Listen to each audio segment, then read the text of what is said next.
हिंदुस्तान में ज़्यादातर शहरों में एक आम लड़का जो 20 साल या 22 साल का हो गया होता है, उसने अपनी ज़िंदगी में अपनी बहन या अपनी कज़न्स या फैमिली की करीब की जो रिश्तेदार हैं वो लड़कियां, उनके अलावा उसने कभी 5 मिनट किसी जवान लड़की से बात ही नहीं की होती। सही बात है। उसने सिर्फ देखा होता है सड़क के दूसरी तरफ जाते हुए या बस स्टॉप पे खड़े हुए।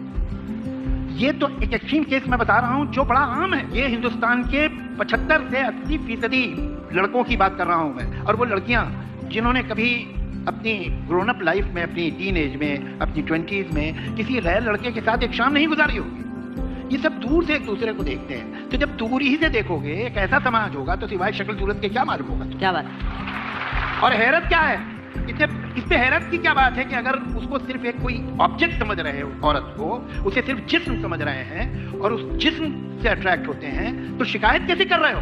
तुम्ही ने तो ये हालात क्रिएट किए हैं कि उन्हें जिस्म के अलावा कुछ पता ही नहीं है। जहां आप देखते हैं कुछ गुर्बत होती है, इंटरेक्शन होता है, लड़के लड़कियां साथ पलते हैं, पढ़ते हैं, स्कूल्स में, कॉलेज में, जहां हर जगह पाबंदियां इतनी नहीं होती, वहां हम एक दूसरे को इंसान की तरह देख सकते हैं और देखते हैं।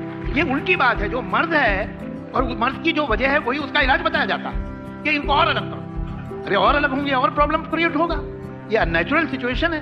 तो ये हमारे यहाँ किसी न किसी डिग्री में हमेशा रहा है। लिहाजा आपको दिखाई देता है कि महबूबा या तो बैल्कनी में दिख रही है या छत पे दिख रही है। अब छत पे आप बैल्कनी में कितनी देर चिल्ला के बात कर सकते हैं? तो बात तो कमी हो रही है, आप सिर्फ देख रहे हैं। तो वही ऑब्जर्वेशन आपको हमारे लिटरेचर और पोइट्री में भी मिलता है। ये एक सेग्रीगेटेड सोसाइटी की ट्रेजेडी है।